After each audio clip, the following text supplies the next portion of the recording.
Trae Young en mode total régal, je vous promets un petit bijou dans l'émission.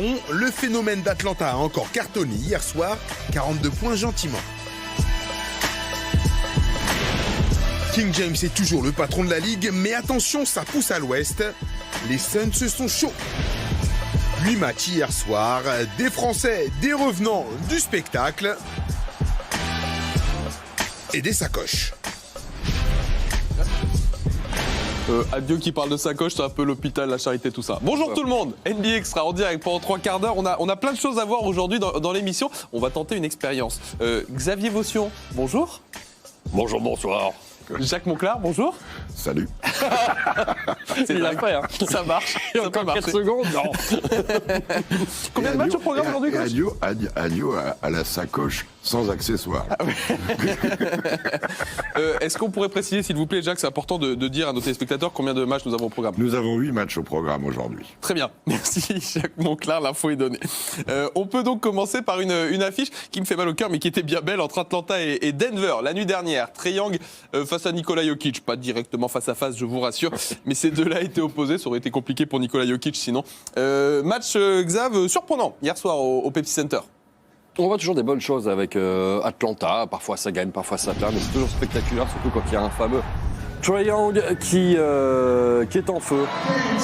Et Nikola Jokic, c'est vrai que c'est quand même un autre genre. Physiquement, c'est pas tout à fait la même chose. Pourtant, c'est Jokic qui distribue une passe ici à Jamal Murray. Le début de match est totalement à l'avantage de l'équipe qui reçoit, à savoir les Denver Nuggets. Tiens, le voici donc, Trae Young.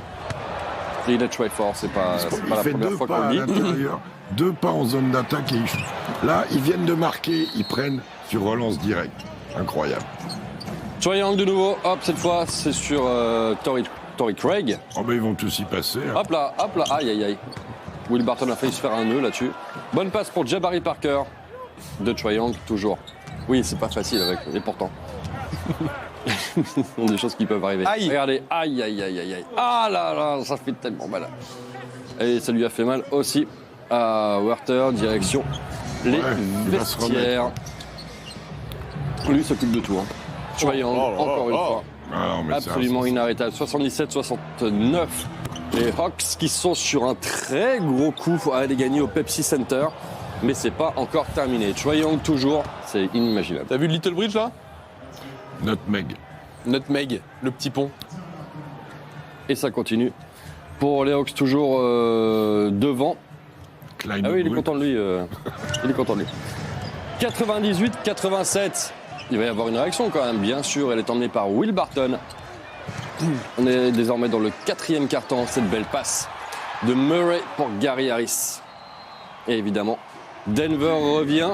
Mais Atlanta reprend les commandes. +3 à ce moment du match. Bim, +6. Mais la distance à chaque fois, c'est fou. Là, c'est incroyable. Ça, il l'a complètement travaillé. Et un petit peu de finesse derrière pour Trae Young. Le toucher. Et ils vont le faire, les Hawks d'Atlanta, aller gagner à Denver. Ce n'est que, certes, que leur 4e victoire de la saison, mais un Trae Young à 42 points, 11 passes absolument énormes. En face, parfois, Denver déçoit un peu. C'était le cas hier soir. On ne sait jamais trop quoi en penser. On les pensait lancer. Là, c'est un vrai coup d'arrêt pour eux. En même temps, en face, ça shoot et ça shoot bien. Ça fait un petit moment que ça leur pendait au nez aux Nuggets avec un Jokic, malgré les stats qui est passé au travers hier soir. C'est la surprise de la nuit, coach. Atlanta l'a fait. Complètement. La surprise de la nuit en bien pour Atlanta, parce que Werther qui sort, il continue d'envoyer des shoots après. Toujours sans John Collins, ça on le rappelle. Voilà, sans John Collins, avec un Jabari Parker régénéré. Ouais. Ils ont fait débuter, parce qu'Alex Len s'était tordu le pied à l'échauffement, il a joué après. Il a été bon d'ailleurs. Il a été bon, mais ils ont des solutions de jeu. Baby Warriors. Et Werther dans le rôle de Klay Thompson, je le voyais pas, mais il y est un peu. Et Trae Young, il y a du Steph Curry de partout. Et Brice et Iguodala. Comment? Brice et Iguodala. Un peu ça aussi, mais il faut que ça vieillisse. Alors, faut pas s'emballer, mais c'est magnifique. Quant aux autres, ils sont pas sérieux. Quand on a une équipe aussi longue en rotation, avec autant de bons joueurs, et qu'on défend aussi peu, on va vers les problèmes. Parce qu'ils peuvent tous shooter. Je crois qu'ils ont 7 joueurs à plus de 10 points. Ils peuvent tous mettre des points. Mais il faut des rôles, et personne n'est dans son rôle. Si, des Jeremy Grant qui apportent, qui boostent les énergies. Monte Morris de temps en temps. Jamal Murray, il dort. Jokic, il ronronne. Mais c'est un gros grizzly qui bouge pas une oreille. Ils sont pas sérieux. Ils ne sont pas sérieux. Et j'ai vu la tronche de de Mike Malone quand il sort. Il est outré. Parce que cette équipe-là ne fait pas ce qu'une équipe de haut niveau doit faire. D'accord, et les 2 derniers matchs, là, celui qu'on voit dimanche soir et celui face à Philly, déjà, c'était pas passé loin. Non. Il avait fallu un Jokic décisif. Il faut le corriger, j'espère. C'est une belle franchise qui a jamais été titrée, qui mérite plein de choses que vous me connaissez mieux que quiconque Rémi. Mais on pouvait le sentir venir. Il y a eu trop d'emphase l'année dernière. Il y a eu trop. Ils ont perdu un 7e match, a mis un coup sur la tête. Il leur arrive ce qui est arrivé à Boston l'année dernière.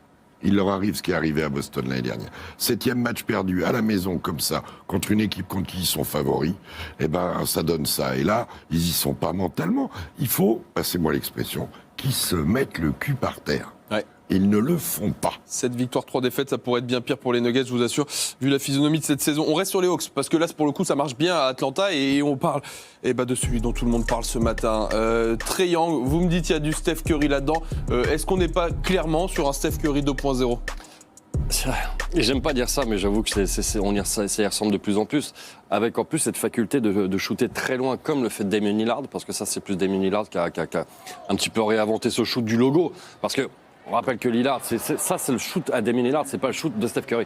Il n'y a plus le logo, mais enfin on connaît la distance. Voilà, mais c'est absolument extraordinaire ce qu'il fait. Alors évidemment, là ça tombe dedans, il y a des jours où ça tombera pas dedans, mais regardez comme c'est loin, c'est incroyable, il emmène le défenseur, il en fait ce qu'il en veut, il le fait picorer dans tous les sens, ça circule bien, et puis c'est là où on voit que c'est une équipe, alors évidemment là il est à la finition partout, mais c'est une équipe qui est bien construite avec des bons joueurs. Il n'y a pas de méga stars, ou alors il y a des futurs méga stars.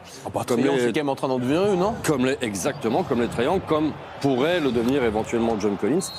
Mais c'est une équipe qui est super bien construite, qui s'est bien renforcée cet été, suffisamment pour être potentiellement dans un top 8 à l'Est. On ne va pas s'enflammer, ils n'y sont pas encore. Mais l'avenir peut laisser le penser, ouais. Je suis bien d'accord avec ça. C'est Hawks qui vont donc chercher une belle victoire sur le parquet de Denver hier soir. Et c'était notre surprise de la nuit en NBA. On va enchaîner en Californie, à Sacramento désormais, où les Kings accueillaient Portland hier soir. Une équipe de Sacramento qui doit faire désormais sans De'Aaron Fox, on vous en parlait hier, et qui accueille des Blazers. Oh là, je n'avais pas vu ça. J'ai cru que c'était Stevie Wonder qui arrivait. Honnêtement, je n'ai pas osé. J'y ai pensé fortement, mais bon. Non, mais en tout cas, il va très bien. Il va très bien. Damian Lillard, la preuve. En début de match, il est en feu. Il va y avoir la réponse derrière de Bogdanovic. Et c'est un match assez ouvert. Ça va vite dans tous les sens. Hop, je m'arrête, je shoot, bim. C'est con, c'est à 2. Oui, il est un poil glissé, chef. Alors lui, il était un petit peu aux abonnés absents depuis le début de saison. C'est CJ McCollum qui met ici 44 partout. Entre ces deux équipes qui géographiquement sont relativement proches d'ailleurs. C'est vrai. Portland reprend les commandes, mais Sacramento réagit immédiatement. Buddy Hield à 3 points. Et ça joue bien. Hop, ça court, sortie d'écran, Buddy Hield encore. C'est bien que ça rejoue au basket à Sacramento là. Ça joue bien. Ça va beaucoup mieux. On rappelle qu'ils avaient perdu leurs 5 premiers matchs de la saison. Et là, celui-là, ils sont en train de le prendre. Maintenant, il faut encore terminer. C'est fait. Oui, en gros, c'est fait. Exactement. L'écart est suffisamment important. Jamais les Blazers ne reviendront, qui eux ont un bilan maintenant de 4-7 en face et 4-6. C'est-à-dire que les Kings sont donc devant, certes avec un match en moins. Mais quand même, c'est une grosse performance de Bogdanovic, 25-10. Et en face, si Lillard et McCollum ont des chiffres, c'était insuffisant, 8 sur 30 à 3 points. C'est pas assez, on est toujours autant inquiet. En tout cas, circonspect des performances des Blazers. On a déjà parlé de Portland ce week-end. Je vous propose qu'on se concentre un petit peu sur les Kings qui, pour le coup, gagnent des matchs. Vous le voyez, leur 4e victoire en 5 rencontres. On va écouter l'homme de la soirée, Bogdanovic. I think I'm an experienced player and I can adjust on any role here, and I'm just trying to help the team to get these wins, and tonight it was 10 assists. I'm more happy with the win. It was a good game, but we play next one in LA, so we are already like Corey says, we already have to after midnight to be focused on the game. Le début de saison a été compliqué pour Sacramento, on vous l'a dit. Là, ça va mieux pour eux. Bogdanovic en est un beau symbole. Regardez ses stats. Dernièrement, ça va bien mieux, bien mieux pour le Serbe. Deuxième meilleur marqueur de la dernière Coupe du Monde de basket. Marrant, tout ça pile au moment où ils perdent De'Aaron Fox, coach.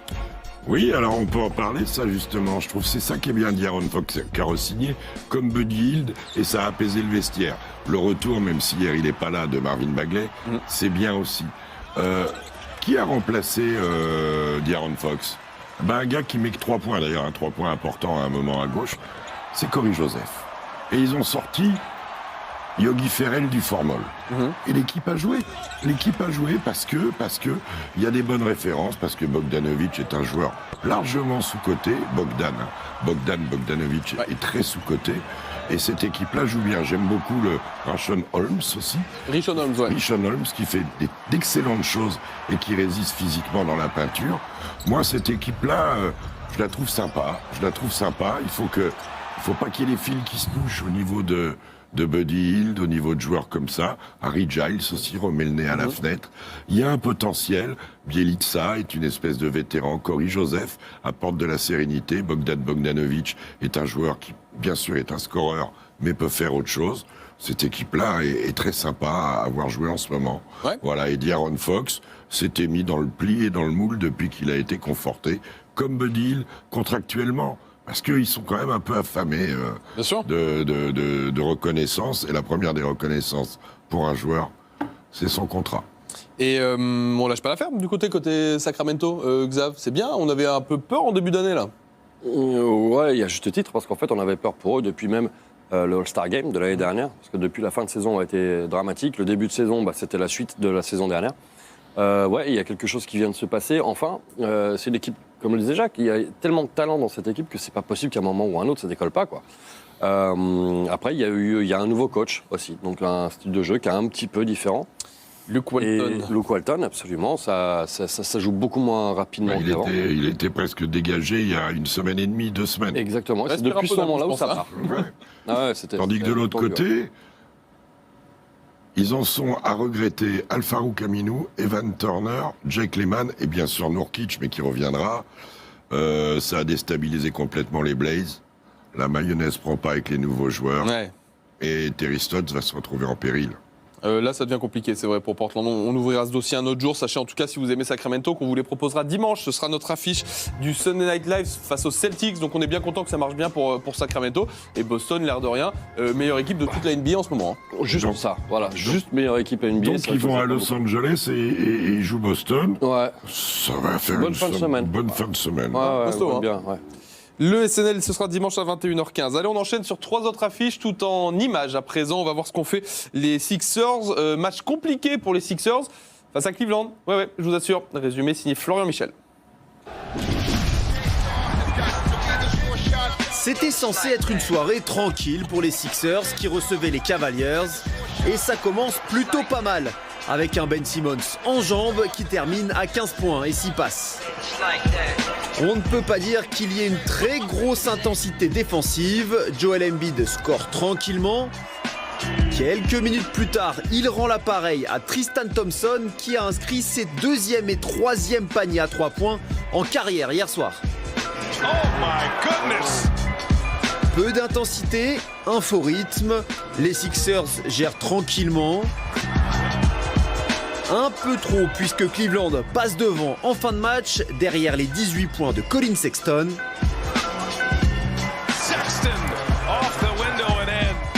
Mais une fois devant, les Cavaliers vont faire n'importe quoi, à l'image de Tristan Thompson qui préfère y aller seul pour un résultat catastrophique. Joel Embiid lui en profite pour punir Cleveland avec le shoot de la gagne. 27 points, 16 rebonds pour le pivot. Kevin Love, lui, rate la victoire.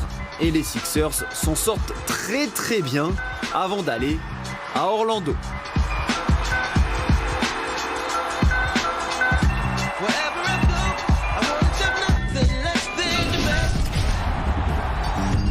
André Drummond fait des stats mais n'a pas de style. Du coup les Pistons, de nouveau privés de Blake Griffin, n'ont pas fait le poids face à Miami. Jimmy Butler est toujours en mode patron du hit. 20 points et surtout 13 passes décisives. Très solides, les Floridiens ont été particulièrement adroits, surtout à 3 points, à l'image de Kendrick Nunn à 4 sur 8 longue distance. Miami est toujours invaincu à la maison et deuxième à l'Est.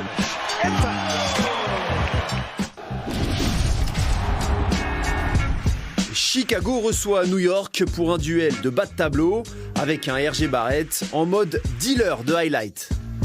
Le numéro 3 de la draft finit à 21 points et 9 passes. Et les Knicks sont dans le match malgré les 25 points de Zach LaVine.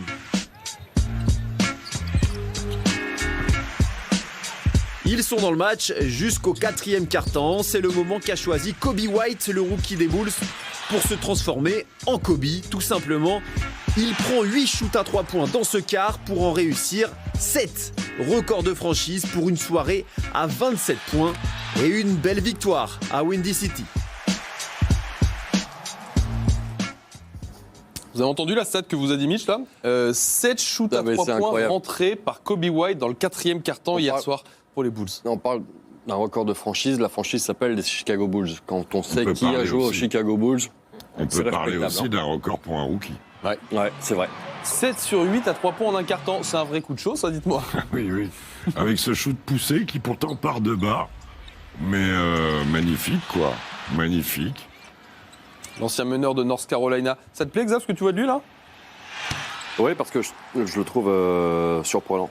Encore un qui est surprenant. Encore un qui était un petit peu sous les radars en fait. On attendait certains rookies, puis on voit qu'il y en a certains qui montrent bien plus que ce qu'on pouvait attendre. Ouais. Chez les rookies, cette année, tout est faussé par Zion, de toute façon. Ouais. On l'attendait tellement et il joue pas. Donc, Et évidemment, le coup de chaud de Kobe White, c'était contre? Ah bah oui, mais ça n'est pas... Il n'a pas tout à fait respecté la norme. C'était pas au Garden. C'était pas au Garden. Au moins, c'est contre les Knicks. Voilà, il a fait les choses à moitié, c'est vrai, Kobe White. Bon, allez, petite page de pub dans NBA Extra. Ça, c'est la norme en tout cas. Et quand on revient, on va parler de ces Lakers qui étaient sortis hier face à Phoenix. C'est un espèce de derby, de duel, même à deux franchises qui historiquement ne s'aiment pas, Phoenix et les Lakers, et qui étaient opposés hier. LeBron dans l'Arizona. C'est dans quoi, 2-3 minutes par là.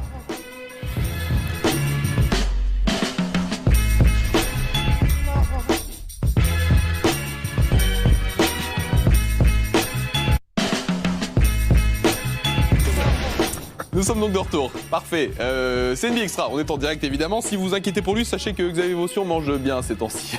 Puis j'ai faim. En plus, c'est sûr. Deux fois. Coach, tout va bien? Quand je le vois, ça me rassure.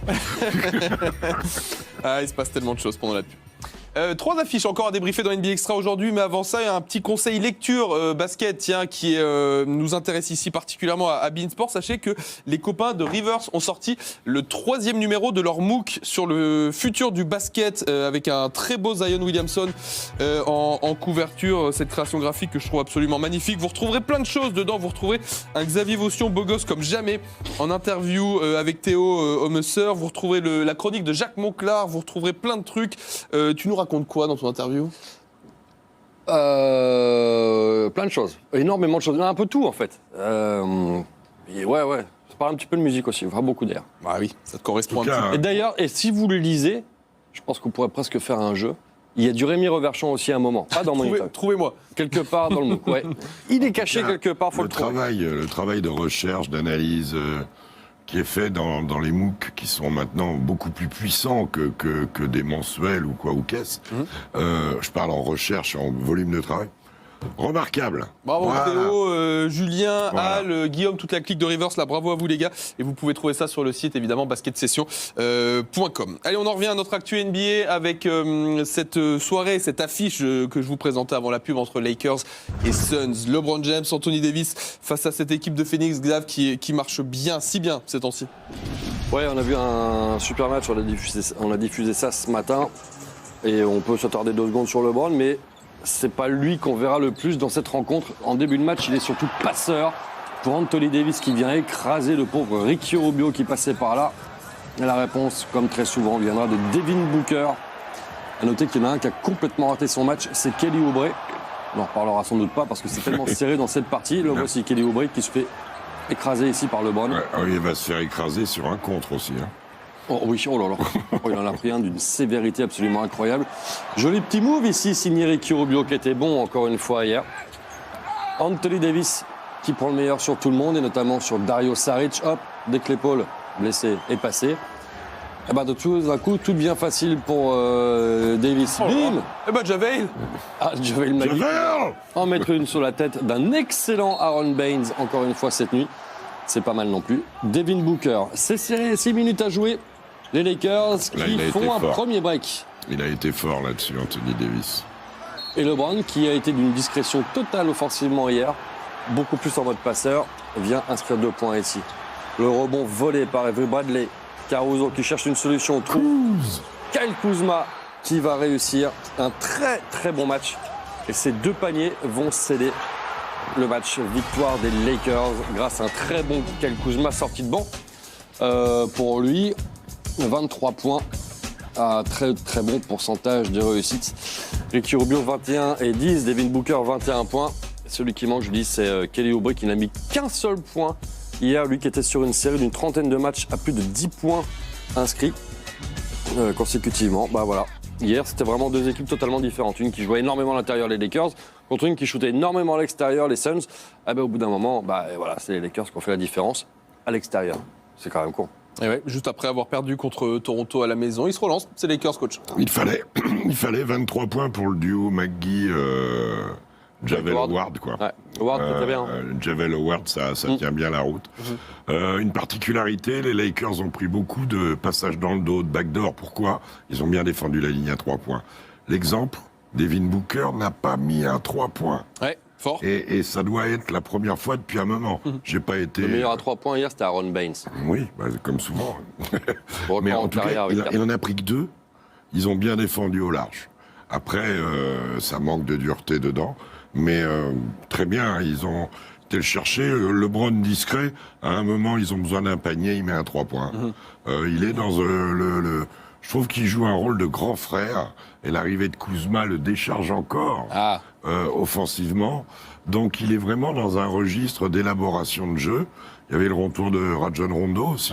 Première. Ouais, il a joué. Ouais. Donc voilà, c'est une équipe qui est bien dans ce qu'elle fait. Et si elle reste en bonne santé, sa saison risque d'être longue.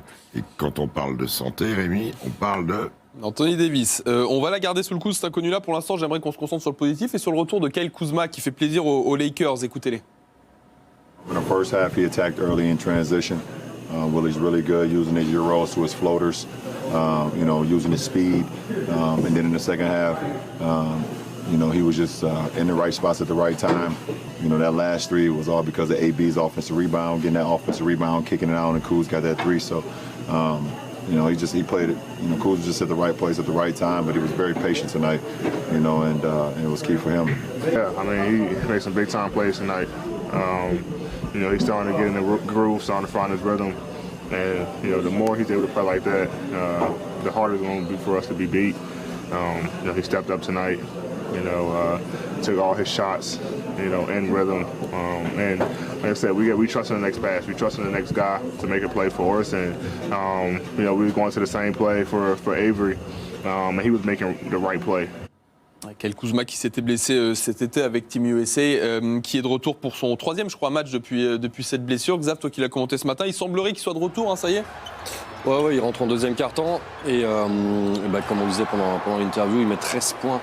De mémoire en 2e quart-temps, il a été très très bon, très adroit, toujours dans le bon tempo, il a toujours fait absolument ce qu'il fallait, LeBron le trouvait bien, mais ça c'est une équipe des Lakers qui est très très bien jouée parce qu'on ne parle pas de Danny Green mais qui a eu un énorme impact aussi sur certaines séquences, provoquant des fautes, en plus de ça de l'autre côté, Caruso c'est pas mal, et Kuzma, hier soir c'était clairement le facteur X, voilà, ça c'est des bonnes stats, c'est des stats qui sont très propres pour un joueur qui a joué 20-25 minutes maximum hier, qui estime être en mode de pré-saison. Regardez, il est capable de tout. Il score partout, dans tous les sens. On le connaissait aussi évidemment avec son adresse à 3 points, mais il est présent dans tous les sens. Et c'est l'apport vraiment supplémentaire pour des Lakers qui là sont très bien. Si LeBron est comme ça en mode grand frère, distributeur, etc., il peut jouer encore 5 ans. Tranquille. Alors là, parce que les autres à côté, c'est chaud. Ce Kuzma, coach, c'est le Kuzma qu'on connaissait l'an dernier, on l'a retrouvé, ça y est ?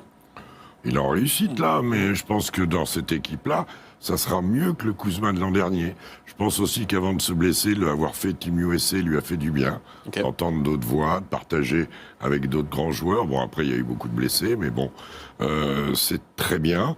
Son rôle va être différent. Il va devoir être bon sur moins de minutes. Ouais. On verra c'est la loi peut les exploiter, des grandes équipes. Il fait une arrivée fracassante pour une pré-saison, comme il dit. Ouais. C'est plutôt fracassant.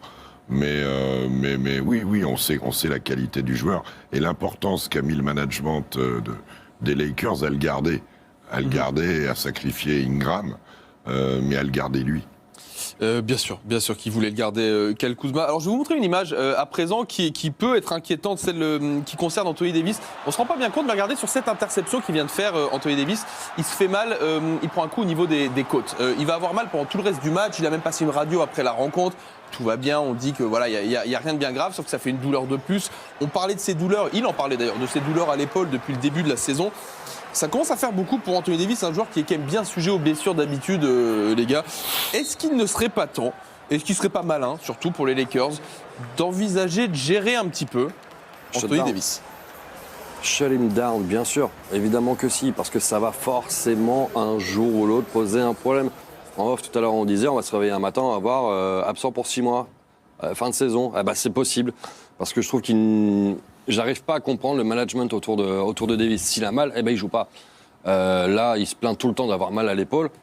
Tu joues pas. Après, il faut voir le match qui sort, malgré le mal à l'épaule. Non, mais ça, c'est pas en question, mais c'est qu'on craint tous la blessure plus grave. On le met au repos, coach Davis? Moi, ça m'inquiète. Ça, c'est leur problème. C'est son problème, c'est leur problème. Ce qui me surprend aussi dans cette histoire-là, c'est qu'il en parle autant, lui. Ouais. Et qu'il soit aussi démonstratif avec ses blessures. Il le montre, il le montre clairement. Son épaule, il a pas montré. Si t'as mal, tu t'arrêtes. Et même si t'as mal, tu le dis pas. Ou en tout cas, tu dis pas où. Je suis un peu surpris de ça. Ouais. Après, on pourrait aborder le sujet du load management, de la gestion de la charge de travail à travers les matchs. Il est typiquement un joueur fragile. Il est typiquement dans le cadre de ceux, effectivement, dont ils auront besoin au mois d'avril, mai, j'espère pour eux, juin. Juin, c'est vraiment la bonne nouvelle. Au moins au mois de mai, s'il vous plaît. Voilà. Mais oui, ils auraient intérêt à le manager un peu. Avec le retour de Kuzma, encore plus. Parce que LeBron, le Kuz en 4, avec les deux grands... ça peut faire le boulot. Voilà. Bon, on verra ce qu'ils font avec Anthony Davis. Sachez qu'en tout cas, il a des douleurs un petit peu partout. On enchaîne sur une affiche direction Indianapolis. À présent, les Pacers qui attendent toujours le retour de Victor Oladipo, qui va partir en G-League d'ailleurs, sachez-le, ce qui est une bonne nouvelle pour ces Pacers. En attendant, ils accueillaient OKC hier, Xav. Ouais, on va bientôt le retrouver. Là, voilà la fameuse sacoche de Victor Oladipo, qui a retrouvé donc Chris Paul. Et ça va commencer avec un bel avantage pour les Pacers.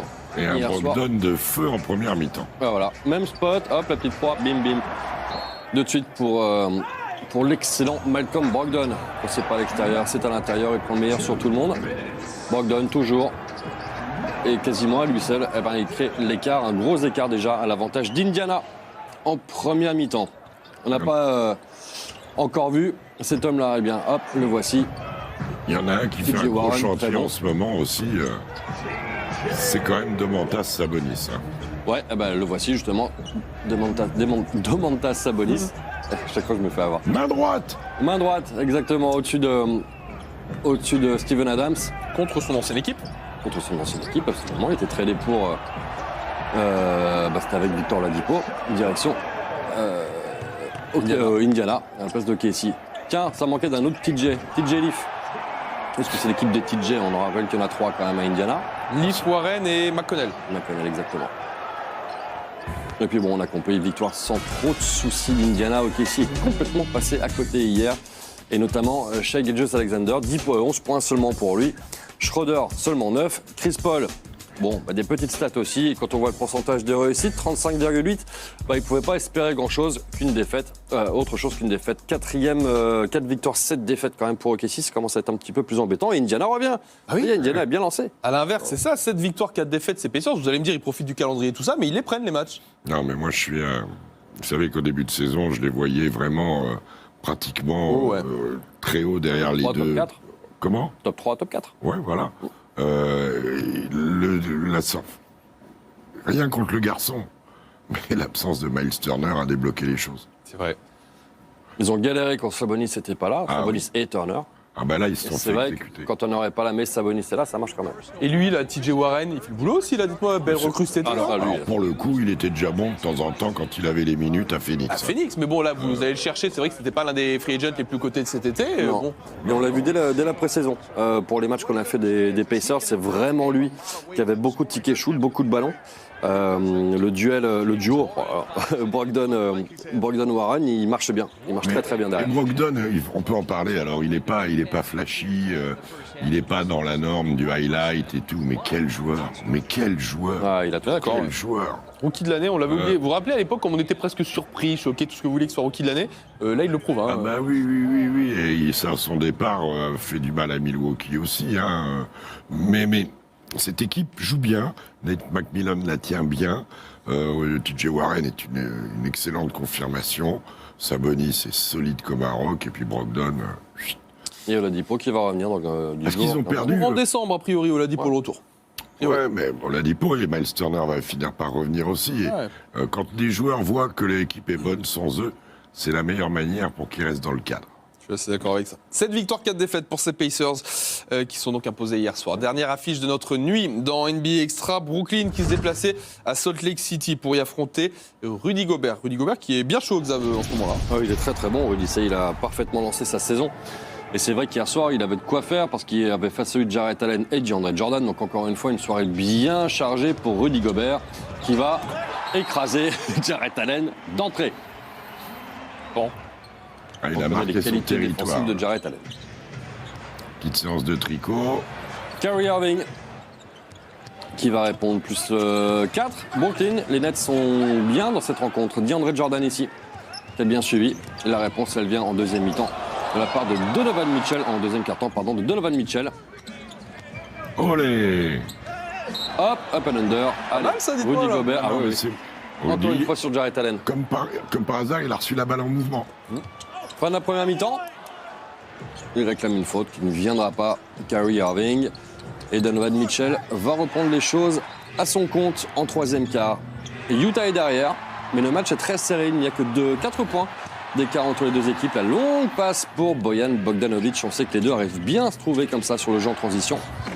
Et là, par contre, bon, là, ça ne doit rien à personne. DeAndre Jordan qui vient écraser Bradley.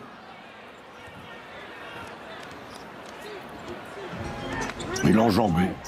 Et l'enjambé.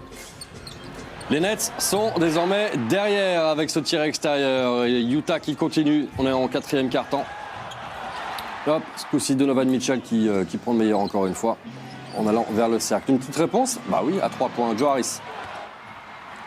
On était à 107 partout. On est maintenant à 112 partout. La passe pour Rudy à l'intérieur. Au cordeau, la passe. Hein. Ah oui. Bien trouvé par Mike Conley. Eh ben non, pas cette fois. Pour Kyrie Irving, c'était pour combien il en a manqué à la fin de match? Il manque les 8 derniers tirs. Ah, ça fait beaucoup. C'est 8 derniers tirs. 10 Rudy sur 30. C'est oui, bien gentil, 27. Hein. 10 sur 30 au shoot. Ah oui, mais ça, c'est toujours les stats. Bah, oui, 27, tu fais ça va. Après, tu alors, regardes quand vous avez fais, 27 non, en fait. et 21 pour 2 joueurs meneurs... Ça fait peut-être beaucoup de ballons, tout ça. Rudy, 18 et 15, il a raté que 2 tirs. Ah ouais, et le coup d'avant, il en avait raté qu'un. Ouais. Parlons de Rudy Gobert. À ce moment-là, il est tellement bon en ce moment, notre Français. Écoutons-le déjà après la rencontre. I know we got the stops when we needed them, and we were able to execute down the stretch. Well, speaking of the stops, you had clutch defensive stops yourself down the stretch. The fans are cheering Rudy, Rudy, Rudy. Take me inside your mentality and focus at that point. It was a team effort. You know, Joe and Royce did a great job. We all did a great job as a team, and we were able to come up with the stops when we needed them. Everyone contributed, and you know, it wasn't an easy night for us at the beginning, but we kept fighting, and it's a big win for us. Alors, on va pas s'attendre pour autant qu'il se mette à tourner à 25 points par match, mais c'est quand même le Rudy qu'on aime bien voir, ça, coach. Non, c'est excellent. Et puis des petits moves, je répète, quand il reçoit la balle en mouvement, je parle même pas de pick and roll. Il est efficace. Il a une bonne main gauche maintenant aussi. Joueur dominant. Et sur des pick and roll, alors là, on voit que de l'attaque. Bon, là, il est au-dessus, c'est histoire de marquer le territoire. Mais défensivement, il fait des efforts, il sort, il tient le choc, bref. Pivot dominant. Commence à ressembler à quelque chose, Utah. Ça prend forme, hein. Ça a mis un peu de temps, ça a mis quoi, 2 semaines, allez, mais... Normal, ouais. C'est le changement de meneur qui est le gros changement pour eux. Et Mike Conley n'arrive pas encore à faire des performances comme il faisait, mais bon, il y a des progrès, etc. Bojan Bogdanovic, lui, est beaucoup plus intégré. Le départ, bien sûr, de Rubio, mais de Favors. Ingles sort du banc aussi. Ouais. Alors qu'avant, c'était le relais du coach sur le terrain. Toute cette alchimie-là, Quinn Snyder doit la trouver avec les garçons. Il faut s'habituer de jouer avec un grand Rudy au milieu aussi. Que ça soit pour Bogdanovic ou pour... Conley, peut-être un peu moins, parce que les grands, il sait entre faire, Zibo et Gasol, il a donné là-dedans. Bon, en tout cas, c'est une belle victoire pour Utah hier soir, et nous avons vu toutes les images de cette soirée NBA. Ça va pas être très compliqué, je pense. Vous avez un MVP pour moi? Non, Trae Young peut-être. C'est évidemment. Évidemment. Notre MVP Comment de la tu veux faire soirée. autrement? J'en cherchais un deuxième, à vrai dire. Ouais, mais là, hein. Non, j'ai pas trouvé. C'est évidemment le MVP de la nuit. Allez, le top 10 de la soirée, et après on regarde le programme.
Et qu'est-ce qui nous attend ce soir sur les antennes de beIN Sport? Déjà, regardez le programme, vous retrouverez le coach Overtime à 18h, c'est ça en général? En général. Ouais, à peu près 18h sur les réseaux sociaux de beIN pour le petit point sur l'actu. L'émission spéciale ce soir, tiens, si vous voulez des nouvelles de Marie, à 19h30, sachez qu'elle sera entourée de nos championnes, les vainqueurs de la Fed Cup qui sont de retour d'Australie. Émission spéciale avec Fred Viard à 19h30. Et puis les affiches, Xav, je te les laisse. Washington à Boston en VO, et puis ensuite il y a un double-header, enfin il y a 2 matchs en même temps d'ailleurs à 4h. 3 matchs ce soir, cool. Ouais. Golden State at LA Lakers, ce sera suivant en VF. Toronto à Portland, ça c'est un beau match aussi, justement, on le verra demain matin. Ouais.